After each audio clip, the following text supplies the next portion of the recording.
We honor the beloved singer and songwriter right here. I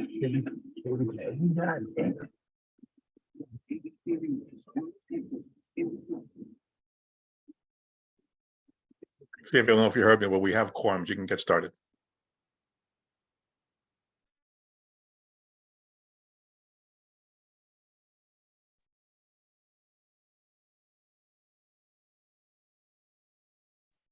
Xavier.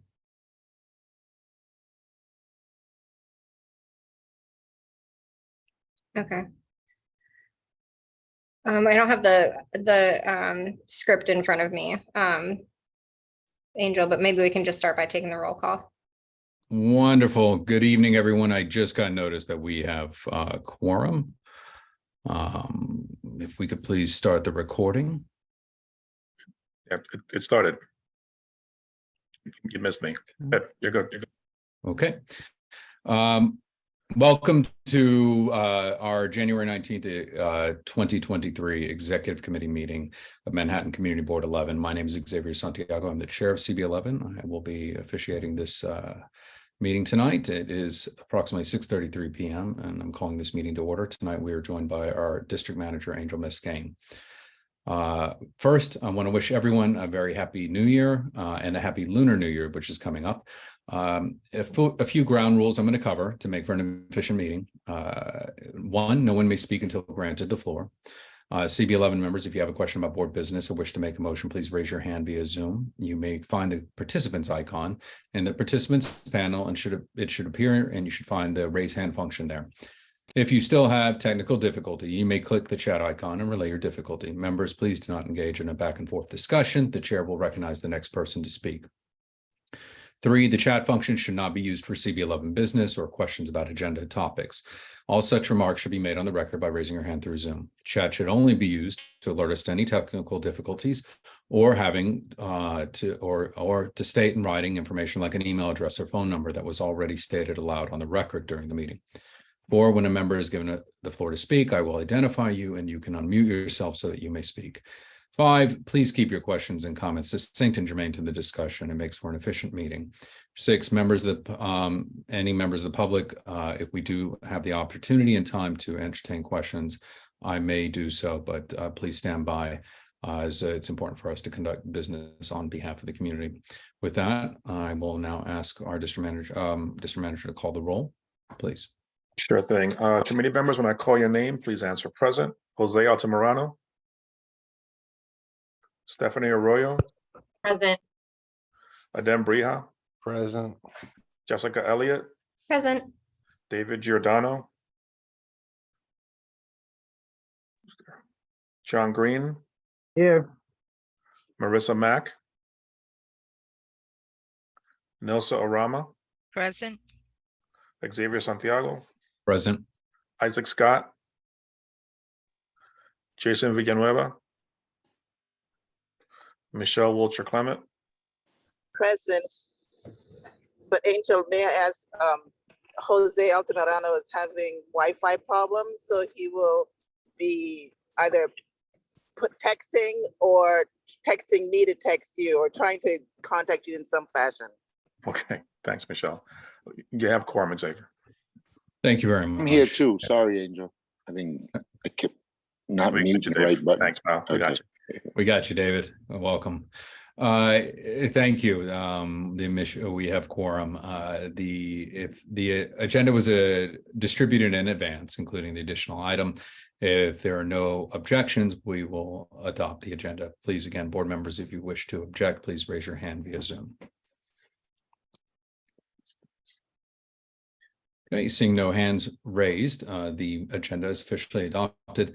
We are still standing by on the committee minutes. We will hopefully have them by February. Thank you for your patience, and we will then ratify them at that time. So, okay, a few fun-filled announcements. The Office of Cannabis Management, OCM, has extended an invitation to the community board members and staff to attend one of 3 information sessions with OCM Director Chris Alexander. The available sessions have been scheduled for January 30th, February 1st, and February 2nd of this year. We had a meeting last week, which we will address later on in the agenda, with Chris Alexander, who came into East Harlem to demystify some of the provisions of the regulations.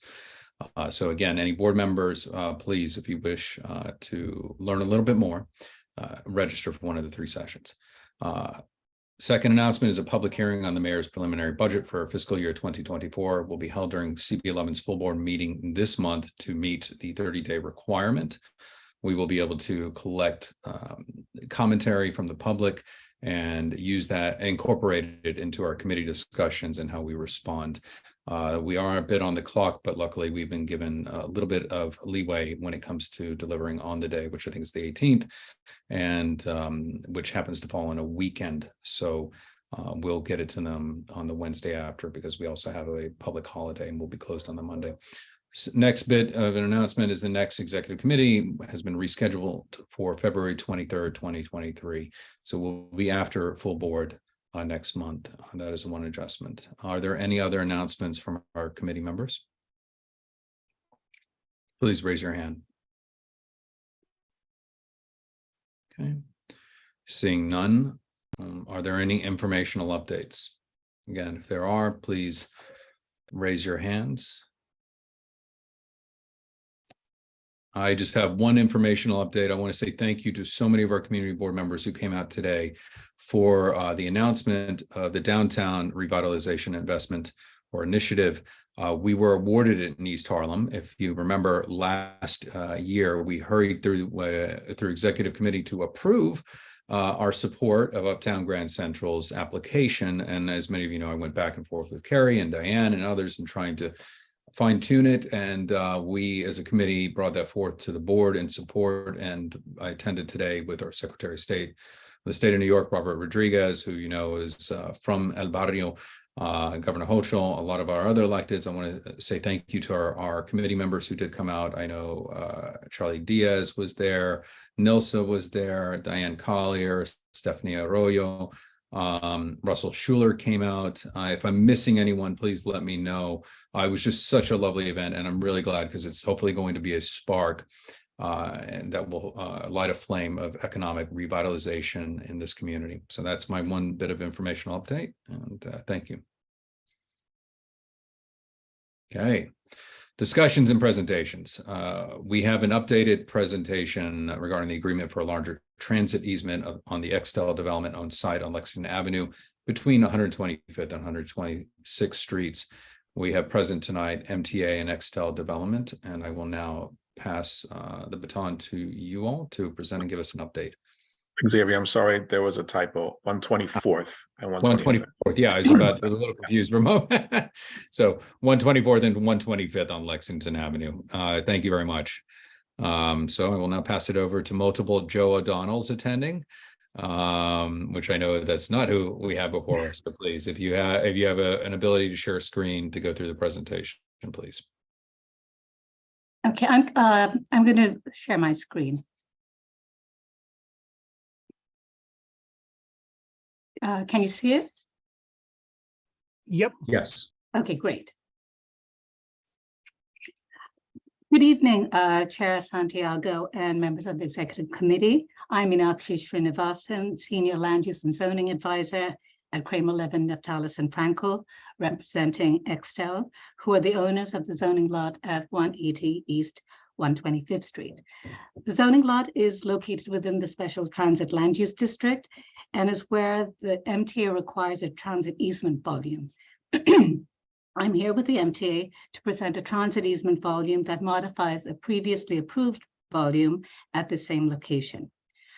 First of all, we appreciate the willingness of the community board to accommodate us at this meeting in light of MTA's expedited schedule and to advance our project upon filing an application in city planning. So we are here because Extel owns the zoning lot with the proposed transit easement volume, and development of the zoning lot first requires a joint certification by the City Planning Commission and the MTA under Section 9504 of the Special Transit Land Use Regulations. And the certification includes two things. It determines whether transit easement volume is required on a particular zoning lot, And if so, whether the transit easement volume that's been submitted as a part of the application is acceptable. As I mentioned earlier, today is a presentation of a modified transit easement volume. On October 15, 2021, the City Planning Commission and the MTA under an application 2100487 jointly certified that a transit easement volume was required at this location, and that the proposed transit easement volume that was submitted as a part of that application was acceptable. At that time, the MTA's plans for the subway station and ancillary facilities at this location were being developed, but had not been fully determined. And since then, the MTA's plans for transit improvements at this location have evolved. The current certification seeks solely to modify the previous transit easement volume to support the functioning of transit facilities at this location. Otherwise, in all other respects, the application is essentially the same as what was referred to the community board in July of 2021. So just some background, the zoning lot consists of tax lots 20 and 27 on block 1773. It occupies almost the entire block between Lexington Avenue and 3rd Avenues and between East 124th and 125th Street. The zoning lot is located within the C44D district, which is an R8 equivalent contextual district. It is also located within the special 125th Street district and within the special transit land use district. The C44 district allows a fairly robust mix of uses, residential, commercial, and community facility, and establishes a contextual envelope with street wall and building height requirements.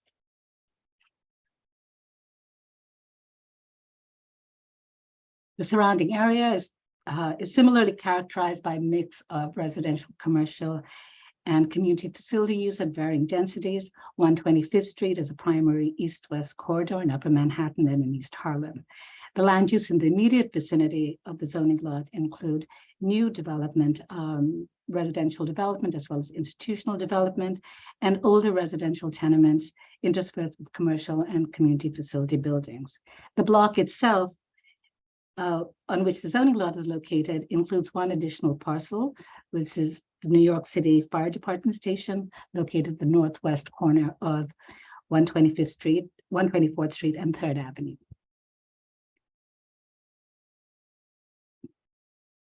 We also have some slides of photographs in the surrounding area.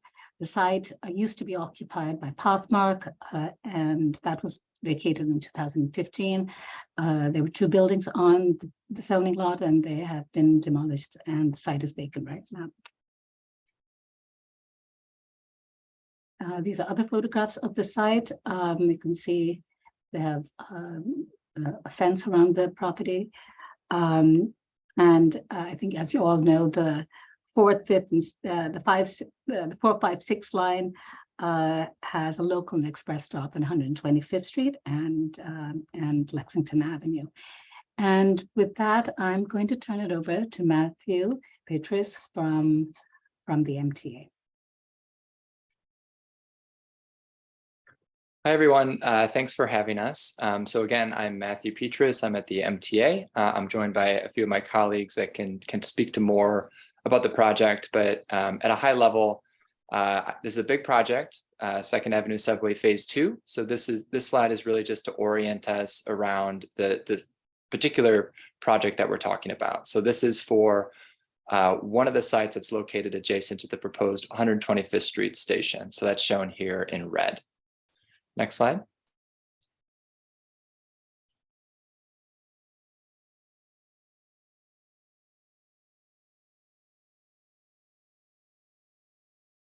There we go.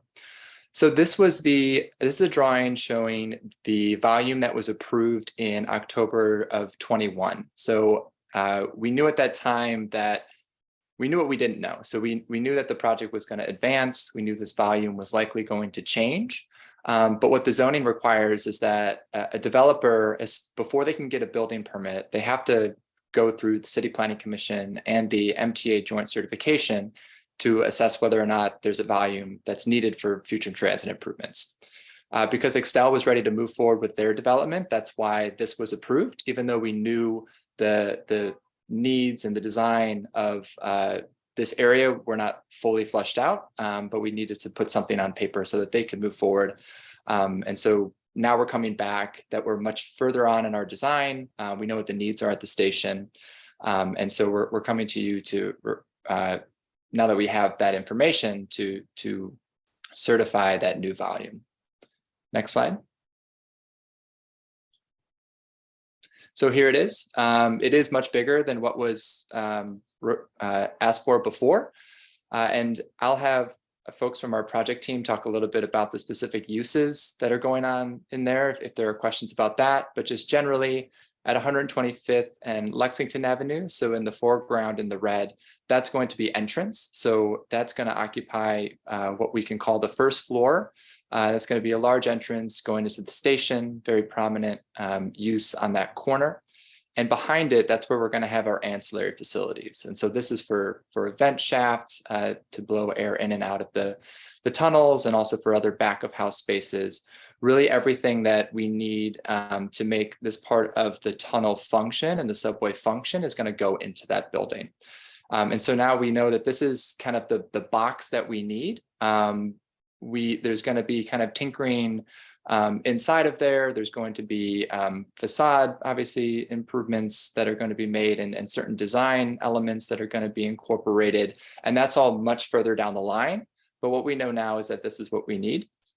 And the reason why we're coming back to the board now and seeking this certification again is because the project is going to be funded in significant part by the federal government. And so the FTA needs some assurances that the MTA will have property rights, because that is something that oftentimes delays these very big projects. And so by certifying that we have an easement at this property, it means that we're going to be able to build the things that we need to make this project actually work. And that's going to give the FTA those assurances to then release the monies and allow us to build the project.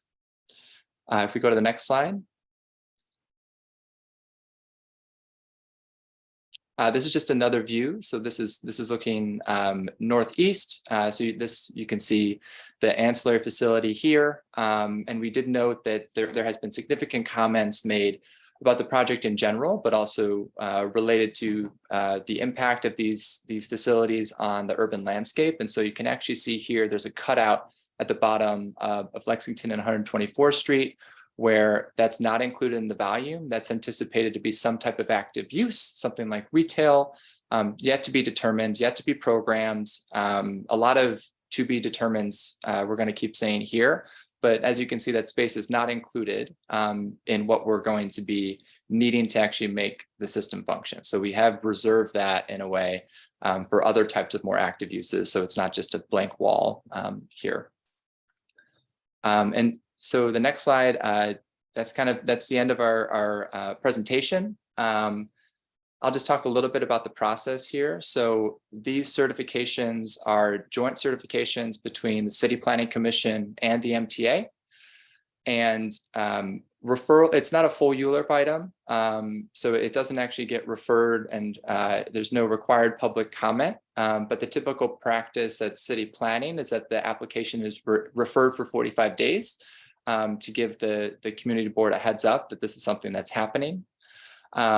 And then after those 45 days, it'll be scheduled for the CPC and the MTA to say, yes, this is what the dimensions are of this volume. But because we're kind of in a crunch now with time, because of that deadline I mentioned with the FTA to give them those assurances, we're starting that process earlier. So there hasn't been any filed application yet. That's something you're definitely going to still receive, but we wanted to get on your calendars early to talk about the project and what's actually going on, and then also request that the CB send a letter to city planning. It doesn't have to be a letter of approval. It can be of no comment, but just saying that we have received a presentation from MTA. We understand what the project is, and if that's something that's exercised, that would allow us to then truncate those 45 days. and really expedite this process. And with that, we're happy to answer any questions about process, future engagement, or anything about the specific application. Thank you very much for your presentation. I'll refer to our board members to see if they have any questions. Board members, please raise your hands if you have questions for the MTA. Next up.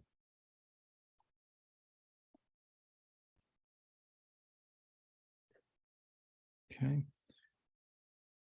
All right, I don't see any hands raised. When you discuss, and we had a brief conversation with Joe O'Donnell this week, when you say truncate, it will actually shorten the time period of that 45-day window. So if we were to vote on a letter of, no comment or no objection or whatever you will have, and then it's approved by our full body, what would that look like timeline? So if that letter is submitted with the filed application, the application would proceed straight to the City Planning Commission and MTA for certification. So basically, as soon as that letter is in the hand of City Planning, that's when the commission could then show assent by a vote, or vote by assent of show of hands, and we would move forward with executing all the other stuff that says this is the volume that's needed on the property. Okay. And I'm not sure if Joe updated you from our previous position on a resolution we passed on what we would like to see included in the general development of the Second Avenue subway and its terminus there at 125th. Did he? So we have previous letters. Those are, of course, like if that's to be repeated in this current letter, I think that's great to have that on record again. So if that needs to go into that as well, that's totally fine. We're always happy to take that feedback. Yeah, Xavier, this is Joe. We do have a new project management team. You met some of those folks, Liam and Julia. But no, I shared, I originally shared it with the original project team with that first resolution relative to the HPD transfer at 125th and Park. And I shared it with the new project team as well. So. Okay, good. Just so they know where our position is Yep. as the project moves forward. Because again, we found that if we don't advocate for those positions, they'll often be neglected later on in development. So we want to make sure that stays on your radar for what we would ultimately like to see is a similar type of development as we have down in Fulton Street in the financial district. So long-term planning, right? But as Joe mentioned during the call, we're not there yet. But if this is truncated and expedited, we'd want to make sure that that is of high priority in the development and planning stage. Absolutely. And I should just note too that we're still, the building goes up kind of after or as these things are in a few years. So while we're coming now with the approval, because that's the step we're in now, the design of these things are still very far out. And so there's going to be conversations that will happen related to that as well, and opportunities for that discussion.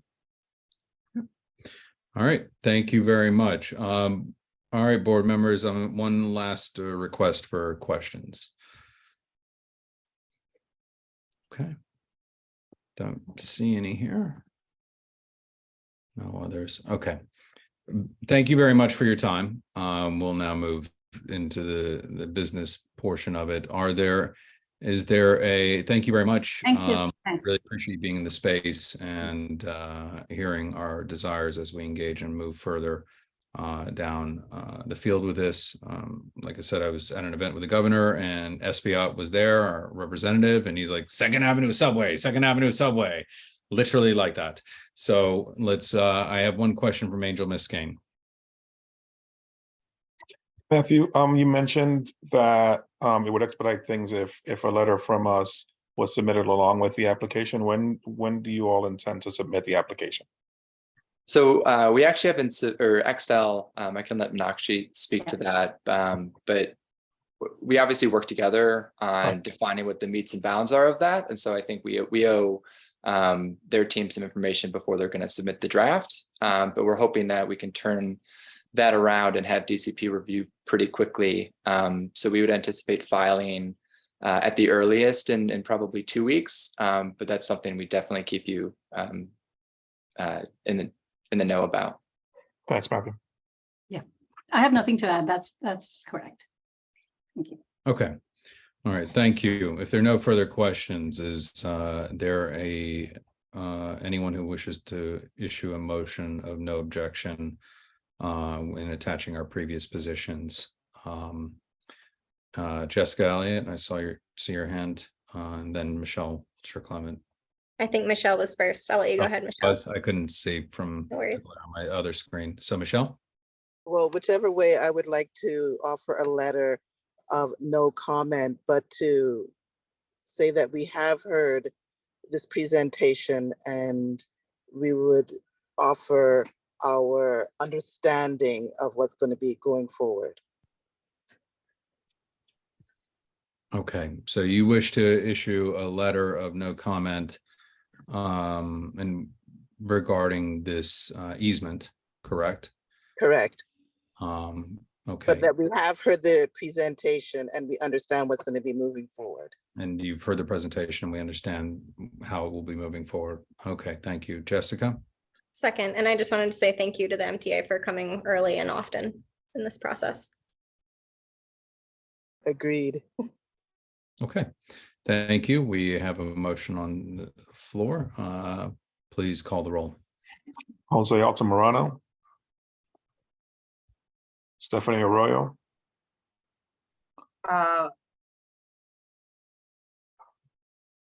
Voting, present, not voting. Is that not voting? Okay. Adem Briha. Yes. Jessica Elliott. Yes. David Giordano. Yes. John Green. Aye. Marissa Mack. Nelson Orama. Yes. Xavier Santiago. Yes. Isaac Scott. Sorry, Marissa, yes. Sorry. Thank you, Marissa. Jason Villanueva is not here. And Michelle Clement. Yes. The motion carries. Okay, wonderful. Thank you very much. This will then proceed to our full board on Tuesday, and then upon approval, a letter will be sent to your offices. Great. Thank you all. Thank you Thank so you very much. much, Xavier and Angel and CB11. Appreciate the opportunity. Thank you for being here with us. Okay, I'm going to move the agenda along. Our next item is a review of draft comments to New York State Office of Cannabis Management's proposed regulations pertaining to Part 119 municipal rulemaking and Part 120 application and licensure. They're accepting comments on the proposed regulations until February 13th of this year. A lot of these notifications, as many of you have seen, it's been very much like herding cats. And I think we finally got some traction. A little shout out to one of our community partners, Pilar de Jesus, who's been in contact and trying to coordinate. I want to say thank you to our board members who attended the information session with Chris Alexander.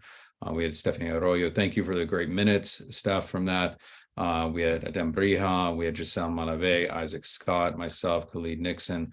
Am I missing anyone from the board? Don't think so.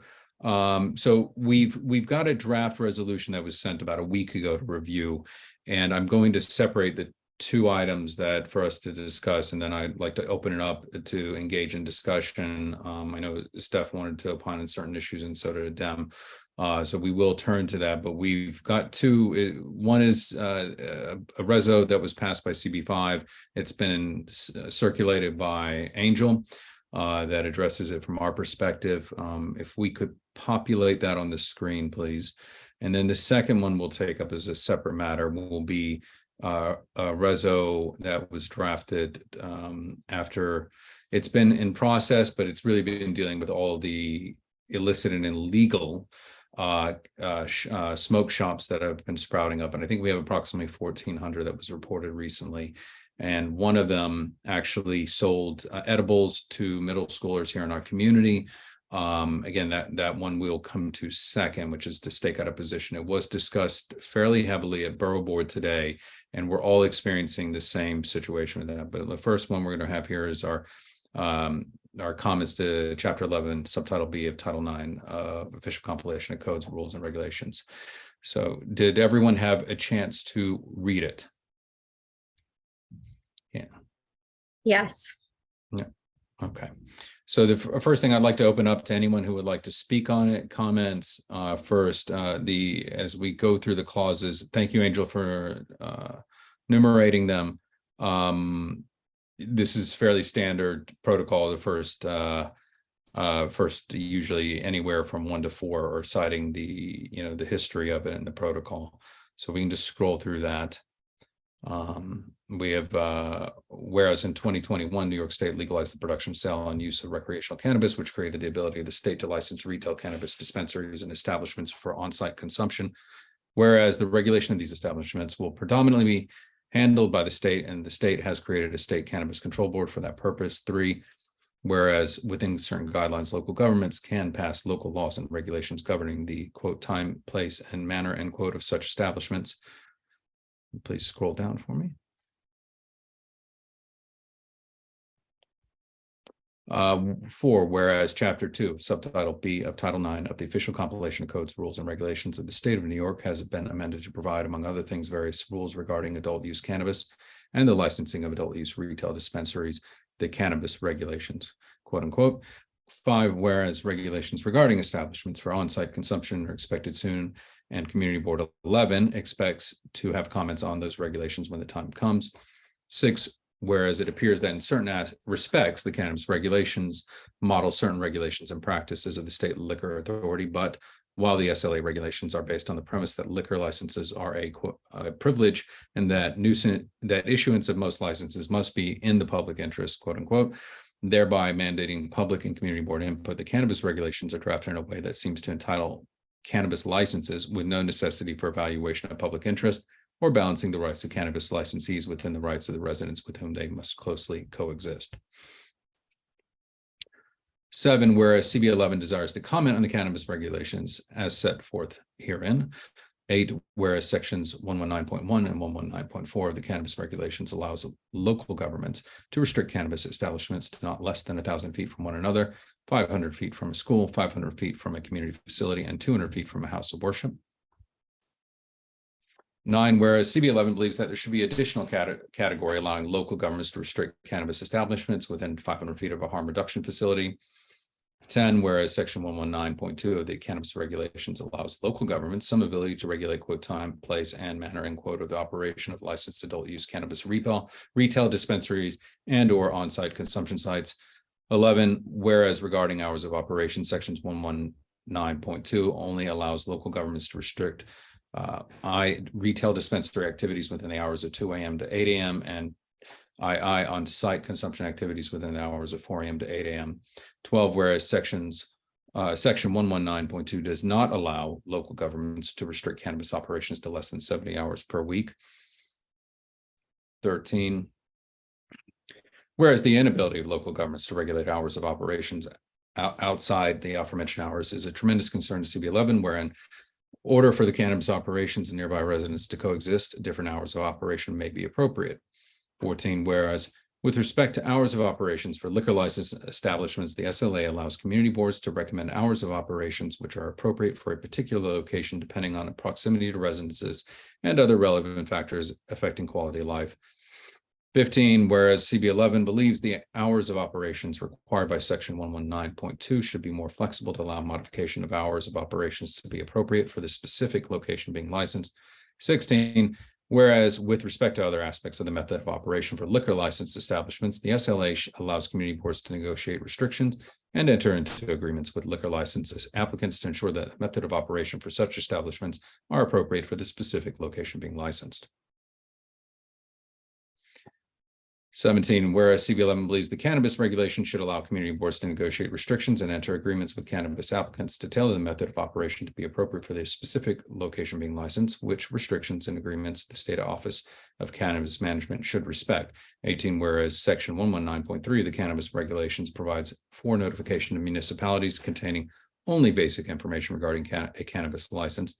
19, whereas CB11 believes that the notification to the municipality should include more information than required by section 11.3, including information about the applicant's business experience, etc. And the community board should be entitled to request additional information from applicants in the form of questionnaires or otherwise, and that municipalities have access to all of the information required by section 120.2 for adult use cannabis license. Scroll down, please. 20, whereas section 119.3 of cannabis regulations gives a municipality only 30 days to express an opinion on a license, albeit with a right to question an extension. 21, whereas CB11 believes that the additional time is necessary for the municipality to provide public notification, to contact due diligence, to schedule hold a hearing, and to draft and submit recommendations to the OCM, and that such time period should not be less than 60 days. 22, whereas section 120.4 of the cannabis regulations provides the renewal of cannabis licenses, but does not provide for any municipality or community board review regarding such renewals. 23, whereas CB11 believes the municipality should be given the same review and comment on cannabis renewal or alteration applications as they are given for initial licenses. 24, whereas section 123.10G11 6 provides the sale of alcohol in cannabis retail establishments, but there does not yet appear to be any prohibition against serving alcohol in on-site consumption establishments. 25, whereas CB11 agrees that retail establishments selling cannabis should not be permitted to sell alcohol, and also believes that establishments for on-site consumption of cannabis should likewise not be permitted to serve alcohol. 26, whereas any discussion about cannabis licensing must also address enforcement of coexisting applicable laws regarding secondhand smoke, etc., enforcement against proliferation of unlicensed cannabis establishments, and protection of licensed establishments. 27, whereas CB11 believes enforcement on both the state and local levels is urgently required immediately and on an ongoing basis, and that better funding and education is required to enable such enforcement. And 28, whereas the cannabis regulations be amended or as additional regulations regarding on-site consumption establishments may be forthcoming, CB11 reserves the opportunity to review and comment from time to time. Therefore, be it resolved that Community Board 11 makes the following recommendations regarding cannabis regulations and enforcement of existing and future laws regarding cannabis. 1, there should be additional category in sections 119.1 and 119.4, allowing local governments to restrict cannabis establishments within 500 feet of a harm reduction facility. 2, the hours of operations required by section 119.2 should be more flexible to allow modification of hours of operation to be appropriate for the specific location being licensed. 3, the cannabis regulation should allow community boards to negotiate restrictions and enter agreements with cannabis applicants to tailor the method of operation to be appropriate for the specific location being licensed, which restrictions and agreements between the licensee and a municipality be enforced by the OCM as requested by the municipality or community board. 4, notification to municipalities should include more information than required by section 119.3, including information about the applicant's business experience, etc., and that community boards should be entitled to request additional information from applicants in the form of questionnaires or otherwise, and that municipalities have access to all of the information required by section 120.2 for the adult use cannabis license. 5, additional time is necessary for the municipality to provide public notification, to conduct due diligence, to schedule and hold a hearing, and to draft and submit recommendations to the OCM, and that such time period in section 119.3 should not be less than 60 days. 6, section 120.4 should give municipalities the same right to review and comment on cannabis renewal or alteration applications as they are given for initial licenses. 7, the cannabis regulation should prohibit both retail establishments and establishments for on-site consumption of cannabis from also serving alcohol. 8, enforcement on both the state and local levels should be improved immediately and on an ongoing basis, and that funding and education should be improved to enable such enforcement. Thank you for the opportunity to comment on this matter. So that concludes the resolution as read into the record. Thank you for your patience. I will now open it up to questions and comments with this reso. Please raise your hands.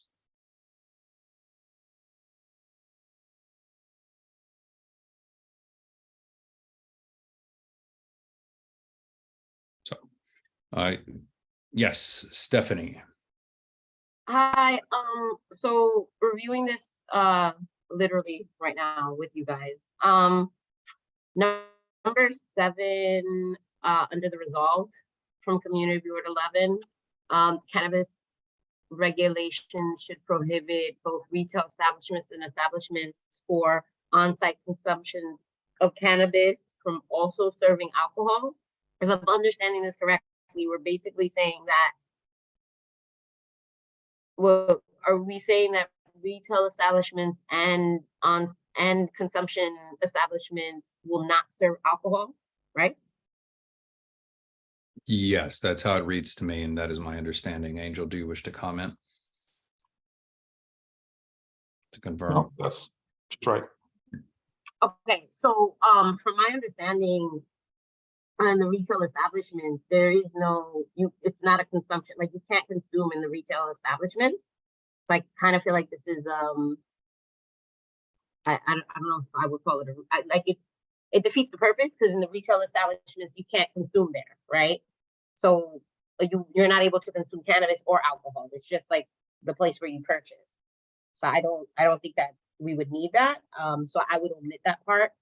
And regarding the consumption, if I'm not mistaken, and I could be wrong because I haven't read through all the regulations, there's not sufficient regulations when it comes to consumption sites just yet. Like that's something that's supposed to come in the next set of regs, unless I'm mistaken. Therefore, I would say like maybe we should wait till the consumption regulations come out to then opine and reply to those regulations. Okay, thank you, Steph. Are there any other comments for a response? Jessica. I just wanted to say that I agreed with Stephanie's comment. Thank you. Okay. Adem, and then I Nelson. don't know if this is the place to include it, but in terms of just like once these applicants get a license, if there was some way we can include language, and if this isn't the place, correct me, that there's some system in place like we have with the liquor licenses where they have to come back. I'm just wondering now if they get a license, and is there no checking back in with the board or anything? Is it like a permanent license? We don't really, I think, know that. Obviously, if they did something that they weren't supposed to do, there would be some way to give input, but I just think it's, always risky to give a license out and then not have, every 2 years they have to renew it or something, or just check back in with the board or whatever, to be good neighbors or whatever, so to speak. But that's just an idea. Okay. Thank you for that comment, Adam. Nilsa?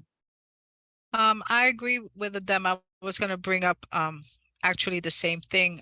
If there's going to be a mechanism for those who receive licenses to continue to check in with the community board so that we can monitor any renewals or anything like that. In terms of Stephanie's comment, I just wanted to get a sense of when I heard about the liquor.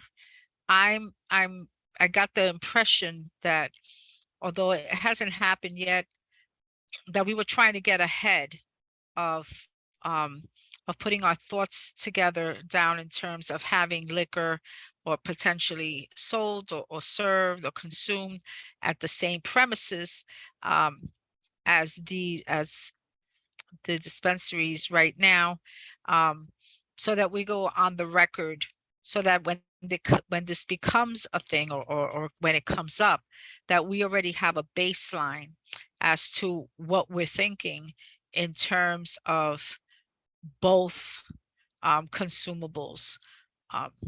And so I took it in that sense.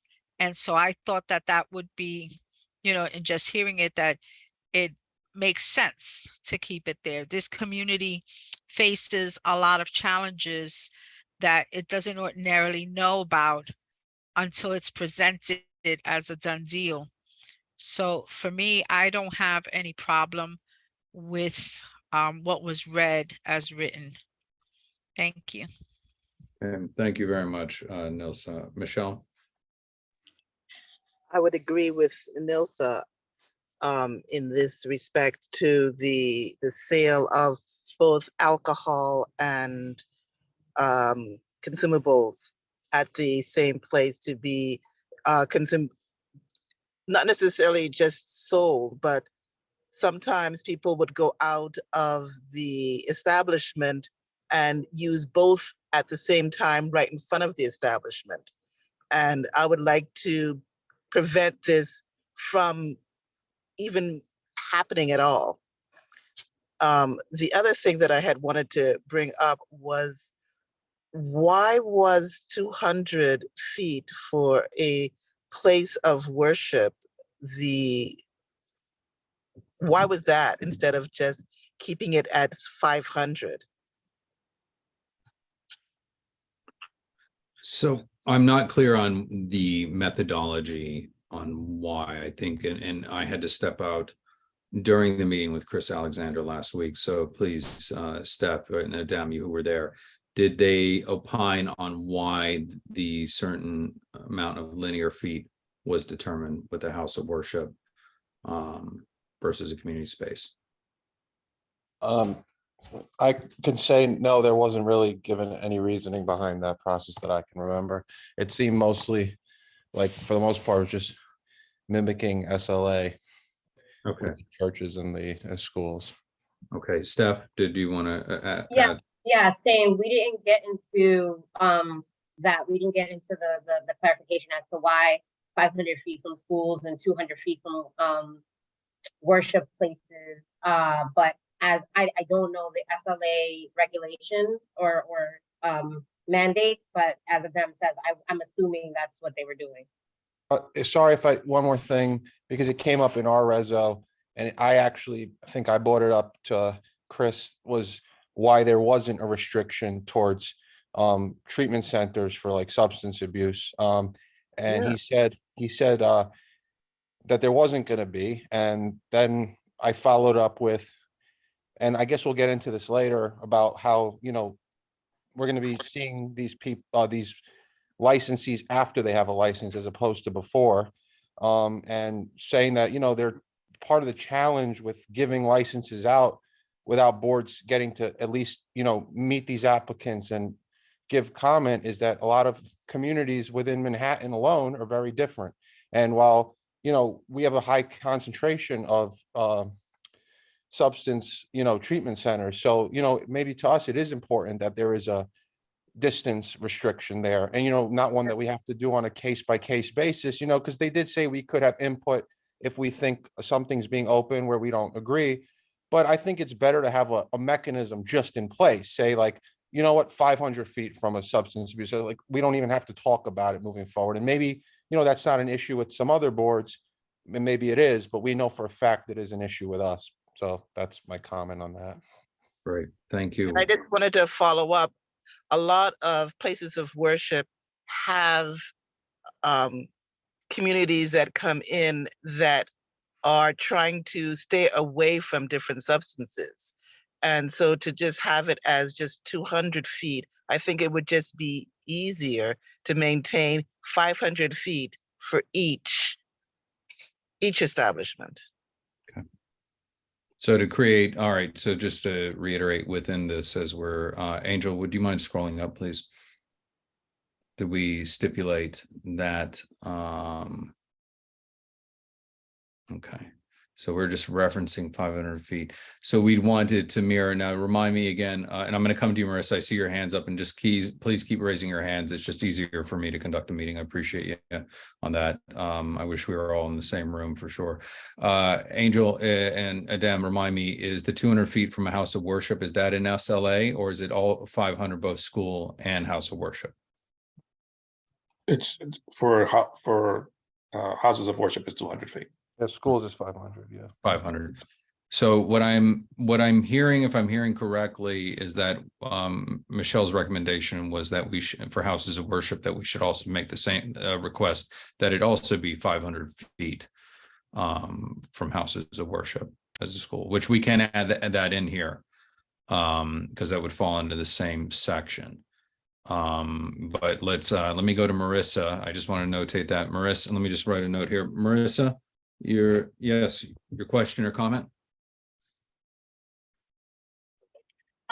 Yes, so in regards to section 3, I think point number 3, actually, I think once the establishments are here, that we should put an emphasis on the idea that if there's, I don't know if there's, and I don't know if we would have to kind of identify what this would look like, but if there's activity, I guess happening at a certain location that is not beneficial to the community, right? That's very open. It's a very open statement. But I think that there needs to be something around, you know, the fact that these licenses, one, are being given before they come to the board. So again, there's no real vetting per se from the board, but once they are here, I do think that there needs to be some sort of standard that's upheld to even for them to be open. So, you know, having some sort of deeper look at these establishments, like once they're open, even if they are within the number of feet that they should be from schools and from churches, or, you know, even if they're doing everything right by the checklist that was required for them to get the license, doesn't mean that once they're in operation, that they're doing what they need to do. And so I think there should be some sort of, you know, follow up or, you know, deeper dive into the establishments once they're up and running. Because again, we do have a number of people in our community that have substance abuse issues. And it's great that they're open, but that doesn't mean that they're open and running the way that they should be. Thank you. I think that's under 3 and 4, and I think the is expressed further. So I think that's thank you for affirming in that component, that particular request. Steph? I agree with what Marissa was saying. I do believe that I saw it somewhere here under the renewal process that we want to make sure that community board of the municipality is included. So I want to say that is in there, and I think Adem also had said that, or someone else had said that, and I apologize if I got the wrong person who said that. But where they have to come back to the community board during the renewal process, I think that's in there, and if it's not, it should be in there. I wanted to make a note that we are already requesting for it to be 500 feet from, well, I mean, it's already in the legislation where it's 500 feet from school, 200 feet from a workshop, but we're also requesting 500 feet from a community facility and 1,000 feet from one another. I don't know, I don't disagree, but I just don't believe that if we ask for more space, I believe someone had stated to have even more space away from house of worships. I just don't think that that's going to, I don't see the purpose of it. I don't see that being beneficial. We don't ask of this for liquor stores. We don't ask of this for bars. And I feel like we're already asking for 1,000 feet within each other and 500 feet from a community facility that we're not already getting. So I don't see the point. I don't agree with that, I guess, is my point. And I don't necessarily disagree. I just don't feel like it's feasible. And I'm done. Okay.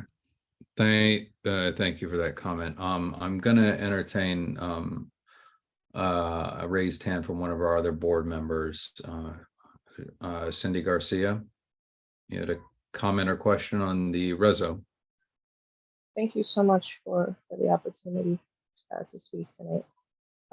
Yeah, on point number 17, it says cannabis regulations should allow community boards to negotiate restrictions and enter agreements with the applicants to tailor the method of operation to be appropriate for the specific location being licensed.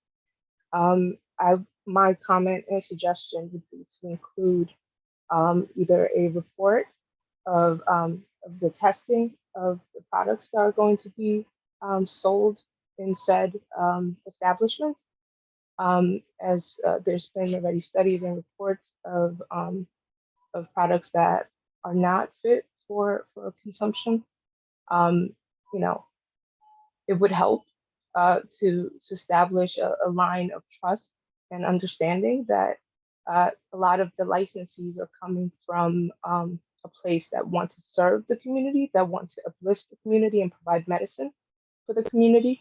So while I understand a lot of the boards and overall public perception of cannabis, take into consideration that we have an opportunity to uplift and support individuals that have been previously criminalized and pushed out of our communities. So that's my first point. And my second point is while I understand the need for a certain amount of distance from places of worship and whatnot, as it's already established in the SLA, just taking a moment to lay out a map and break down some of these requirements and whatnot, you'd be pushing out individuals and licensees who have already devoted a lot of funds and a lot of effort to actually maintaining and building a business to actually come into our communities. You'd be pushing them out of the community and pushing out the benefits that would come from having an establishment in a district. So please take these 2 points into consideration, and thank you for letting me make a comment. Okay, thank you. Steph, is that an old hand, or do you have another? No, I just want to make a comment on that. I just wanted to be known, I don't know if this was already said, but none of these smoke shops that are in East Harlem are regulated. They're not licensed, so they're not selling products that are regulated by New York. The OCM, when they do provide licenses for these retail dispensaries, the retail dispensaries that will be selling the products are only selling products that are tested, approved from New York, here in New York, tested here in New York, approved from the OCM. So I just want to make sure that we understand that all the smoke shops that are opened up here in East Harlem right now, they are not licensed. They are not supposed to be here. They are not regular. I'm not saying that what they're selling is bad. I can't say that. But what I am saying is that it is not regulated by New York. So I just want to make that very clear. Okay. Thank you, Steph. I appreciate that. I would say, could we scroll down to there, be it resolved, please? I would say there's nothing that prevents us if we wanted to, in our pursuit of developing good business, and just like when we have a renewal for our liquor licenses, we get a collection of data of 311. There's nothing that I would say would prevent us under this section for asking for a renewal and to come before us that we couldn't request what their testing results have been over the course, and have there been any 311s. That is something that I think would fall in line with our current process. But yes, it is noted that all the others operating are doing so without a license. The other comment that was made, if you can scroll down to the 5, 6, and 7, just to kind of speak on how we typically, and 7 in particular, since this is brought up, I think it's, even though they haven't issued forth the regulations, what we have here as an opportunity is to state that, and again, this mirrors what was done as CB5, is that we're staking out and saying early on, this is our preference. We don't want, you at a consumption side or a retail side to be selling both. And I think that's what that clause there is to really stake out. Even though they haven't issued the regulations, it puts it on their radar. And if they give us regulations that are then expanded, it would, and it includes this position, it would make the resolution moot, but we would at least be on the record. And if they haven't, we could then reiterate it in a subsequent resolution, citing additional requests, and then we would reference back to this original resolution, as we have done in the past. Say, for example, when 2020, when we had the pandemic and we had the housing crisis, and we asked for a rent moratorium for tenants, and then we piggybacked on that later on with a small landlord moratorium resolution that was submitted. as well. So that's an opportunity, and that would not be necessarily out of line, but again, it's for this committee to weigh in on that. It seems to be one of the only sources of the main primary source of debate at this moment. But are there any other comments on the rest of the resolution?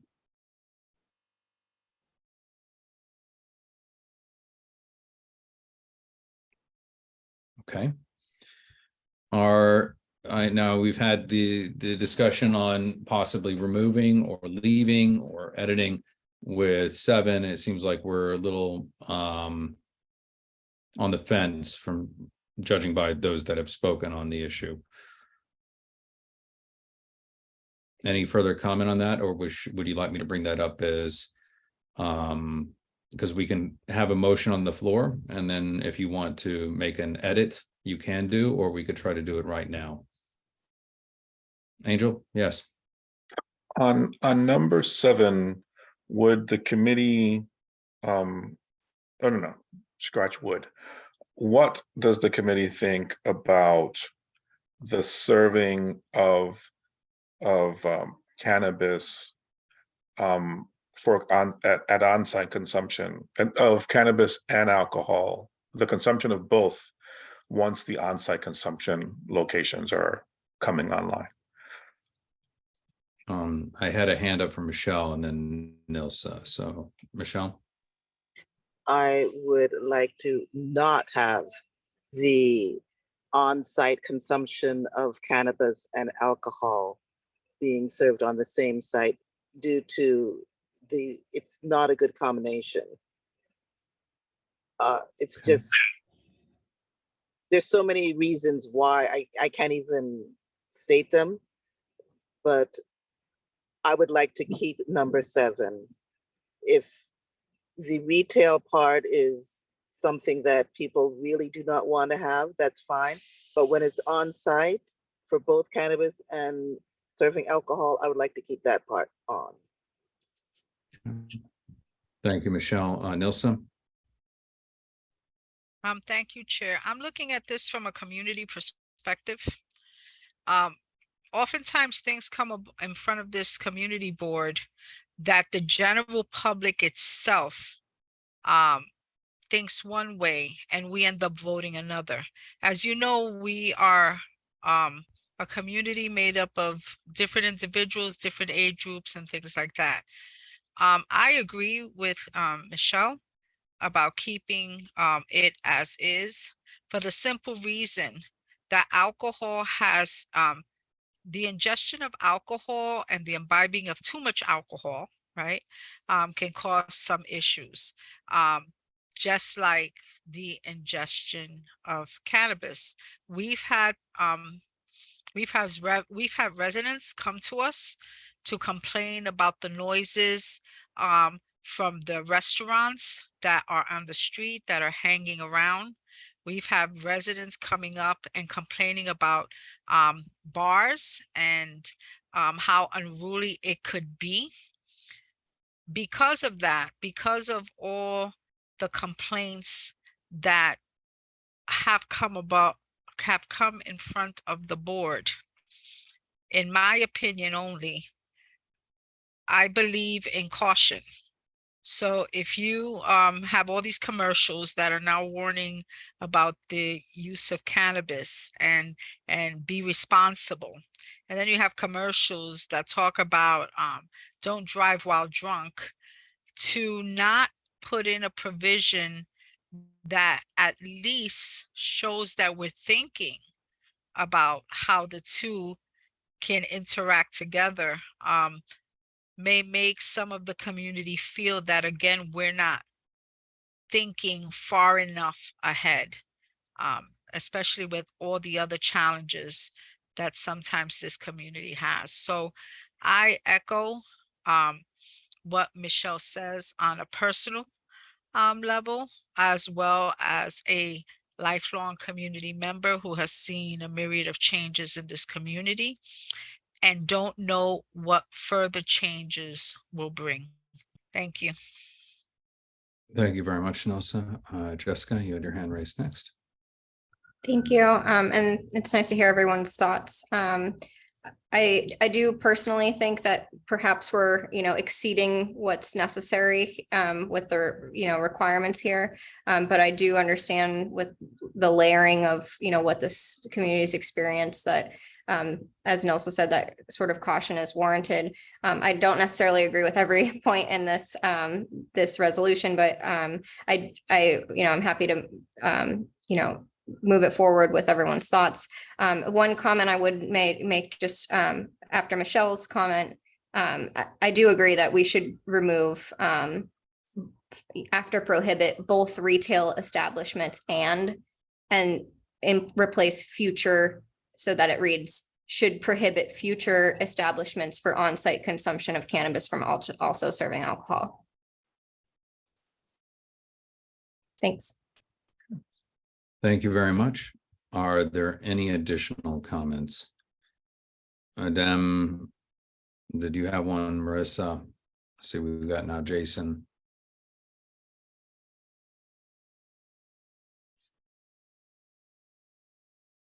Okay. Kind of 2 for 2 there. One more time, David, Adem, Jason, Marissa, do you have any comments you wish to make? I would just say to the last one, and not that I'm taking a position, but just food for thought. People gonna buy weed, people gonna go outside, and they're gonna roll it up and smoke it. So whether you have a place that may accommodate that, may be a solution to some of it not being out on the street as much. But once this goes open, people are gonna be walking down the street with a spliff in their hand, smoking away, like they do with cigarettes now. So I'm not saying we should say we should have these things or not, but I think Nelson raised a good thing that maybe we need to investigate a little bit more what the community is, and then what would be the impact of having, or what places have those things. I hear everybody talk about they go to Amsterdam and have a great time smoking for free out in the open. And unfortunately, there are other things they do out there in the open. But, sometimes, I don't know. I'm just saying, you're damned if you do and you're damned if you don't. We're never going to please everybody in this. We may all have our own opinions. Just from my experience in life, people do a lot more stupid shit when they're drunk than when they're high on weed. So, maybe we're regulating the wrong fucking thing. Oh, excuse me. I know what, but, I was, even when we left the other day from the visit in the park, I saw some of those shops that I've never seen before, and they got weed right out there in the open in the store. And I was like, holy shoot, so this is a bigger issue. I know the CEC is also kind of addressing this and taking, some role in looking at these things and want to know more. So that's all my comment. I think everybody else kind of hit on the thing. Thank you, David. Adem? Yeah, sorry. I guess I'll say it now. I just think, and we've talked about it, but I think at this point, the most important thing, or the most important, in my opinion, statement we could be making to the OCM is that they seriously reconsider granting licenses before applicants have come to the board. And it could be 2 times, right? It's possible that applicants get a license but don't have a location yet. We need to at least have some ability to comment. And it came up at the meeting that we had with OCM. I asked, is there a reason why community boards aren't able to see applicants prior to them getting a license? And the reason that we were given, and whoever was at the meeting can correct me if I was wrong, but the main reason I remember hearing was that they looked at New Jersey, and what New Jersey's done is they're not really deciding on a state level. They're allowing municipalities to decide on a case-by-case basis how they want to proceed, and that there may be pay for play going on in New Jersey. As far as I know, pay for play means there's nepotism where people are paying to get licenses. They're skirting the rules. They're going underhanded. And I said, well, if that's the reason you're worried about letting community boards be involved, that's not really a great example, because first of all, it's not one person making decisions with a community board. It's 45 to 50 members, and you need a majority vote. I find it hard to believe you're going to get 25, 26 people in a room, pay them off, and expect them to all remain silent. I mean, just sounds ridiculous when I say it out loud. And then second of all, we aren't asking for the ability to give licenses. We are always an advisory board, even with the liquor licenses now. We don't give liquor licenses. A lot of times when we say we approve a license, that's probably not the best language. We're simply recommending to the SLA that they approve that license. So we're not asking for this ultimate power. We're still saying OCM can make the final decision, but it seems a little bit like putting the cart before the horse. And it also puts a lot of pressure on us to really say everything we need to say now, right? Because once it's like, it feels like once these commenting periods are over, unless there are problems, we can't really be proactive or think or shape anything like we do with SLA, right? With SLA, we have stipulation forms, right? We have signed agreements with people who hold a liquor license where they have agreed to adhere to rules that we as a board feel are best for our community. And SLA has even told us when we have these binding agreements that they really take that to heart should there ever be an issue, etc. And I just think it's really important. And I'm not saying that it's going to happen, but to me, that we hammer home that point, that we really think these applicants should be coming to this board and to all community boards, wherever they're looking to open their stores before they have a license. Yeah. Thank you, Dem. I appreciate that. Nilsa, did you have a follow-up before I go to Angel? Nilsa? Perhaps that was an old hand. Angel? Thanks.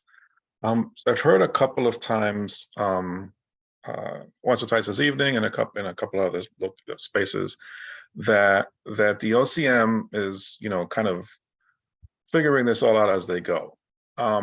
So in trying to be fair to them, I'll assume that they just don't fully understand what it is that community boards do or how it is that we interact with applicants currently, right? So we see liquor license applicants, we see street activity applicants. And what we know that we do is we engage the applicants from the perspective of the community on behalf of the community, taking into consideration the impacts of what's being proposed, the potential impacts on the community. And the OCM, however well-intentioned they are, and I have no reason to assume that they aren't very well-intentioned, couldn't possibly understand what's going on at the ground level of, in all of these communities. It's impossible. And like Adem rightfully stated, the agreements that community boards reach with applicants on liquor licenses are not forced on the applicant. There's, suggestions made, recommendations made to the applicant, and then the applicant of their own volition agrees. Yeah, I'll close at 2 o'clock, or, no, I won't serve after this time. And then that's forwarded to the SLA, and the SLA, understanding that the applicant entered into this agreement with the community board of their own volition, then, respects that, takes that on, and enforces that. And that there's a lesson there for the OCM, for this new agency trying to figure out how to do this whole license thing. And I think it's vitally important that not only we, but all community boards make a point or make this similar point to the OCM at this juncture, that it's vital that they engage with community boards and vital that they respect the role of community boards. And accept the recommendations of community boards. They don't have to agree.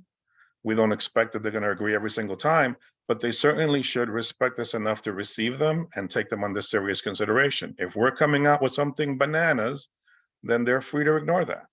But if we're suggesting to them things that are reasonable, particularly as it reflects an agreement with an applicant about their method of operation, they should certainly take that into consideration, right? And respect that agreement that was reached between the community, its representatives, and the applicant. The example that was referenced this evening about New Jersey and about bribing and about all that, that's absolutely ridiculous. If they suspected that of any entity or of any community board or any other municipality within the state of, within the state of New York, then they're free to, say that. But without any community board yet even having the opportunity to opine, to say, we're not going to give you, we're hesitant to give you an opportunity to opine with any, with any weight, because we're concerned. We've heard reports that in other, in other jurisdictions, there's been foul play. That's absurd. And that shouldn't stand. I would encourage this board to, however it sees fit, to approve this resolution or make edits that it feels comfortable with, but to, go on record with the stuff that's represented here, that there's absolutely should be a role for community boards, and that this state agency should absolutely be respecting the opinion of communities. Thank you, Angel. And also thank you for your time. You and I have gone back and forth on this subject, and to the other board members as well. I think, to summarize, outside of the minutia, which we seem to be focusing on, not staking out a resolution, taking a position would abdicate any advocacy we would have in the future. So I think that's ultimately what we're trying to get at. So it seems that really the only major source of contention in this conversation has been number 7, with both the retail establishments and establishments for on-site consumption. Again, it seems like we're down the middle of the line with that. I don't really want to call a vote. Do we want to keep that in through acclamation, or do we want to lose just both retail establishments and through and just have it read, the cannabis regulation should prohibit establishments for on-site consumption on cannabis from also serving alcohol? Because it's like I would imagine going to a wine shop and then buying, a brownie, for example, but you can't consume it right then and there, kind of thing. Yes, Steph. I believe Jessica had said we would put future on-site consumption. I mean, I feel as a community board, I do agree with NOSA. As a full board, I believe that there is going to be some need where we're advocating for on-site consumption cannabis to not serve alcohol. And although I believe that we should wait till the consumption on-site consumptions regulations come out, it's better to do this and do it now than wait later. I mean, if we're definitely gonna go with that later, then why not let them know that as of right now, we want to make sure that they know that if and when you do on-site consumption, we don't want alcohol served there. Okay, so to clarify, we're confirming we want to strike both retail establishments and place in future. So we're replacing, or are we just putting in future? Should we prohibit in the future both retail establishment and establishment for on-site consumption of cannabis? No, originally what I wanted was just a prohibition of retail establishments with serving alcohol, because as I said, I don't think we have the regulations for the consumption site yet. However, as I think Jessica said, maybe putting in for future on-site consumption spaces of cannabis. So we would keep the both retail establishments and establishments for future on-site consumption. Okay. Okay, so we're going to put both retail establishment and establishments for future on-site consumption. So we're adding between for and on-site future, correct? I think that sounds right. Correct. Okay, so Angel, yeah, great, you got it. Okay, Nilsa, you had your hand raised? Yeah, I'm just trying to understand what that is saying now. Is it saying, it's saying future on-site consumption, but we're dealing with the now, right? And we're dealing with potential regulations that may come, as Stephanie says, in the future. It's not written now, right? But does this mean that current establishments don't have to, if they want to serve liquor right now, that they're exempt? Because future to me means something else. So to me, current establishments and future establishments, which to me means the establishments that may be established now, plus any new ones that open up, cannot sell cannabis and liquor or consume liquor on site.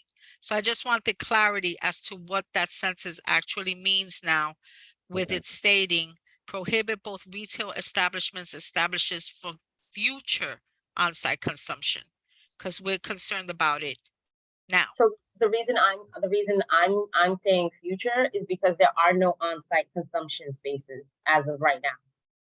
And Okay. currently, the only retail establishment is only in the downtown area. There are none in East Harlem.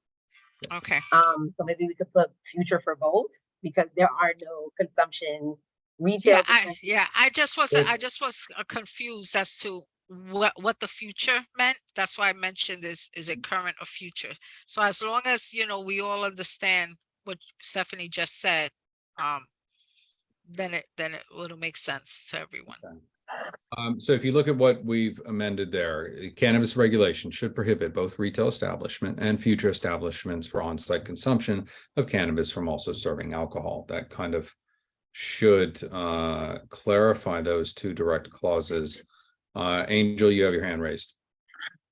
I was just gonna say they're all future, but it doesn't matter. This is fine if you guys like it. Yeah, There's nothing right now. You can consume on site now. But English, but I mean, I'm sorry. Do you speak it? Yeah, do you speak it? All for the movie quotes. Okay, good. All right. Seeing that there are no others to really raise, I think the rest of this reso addresses a lot of our concerns. If are no more recommendations, Michelle, yes?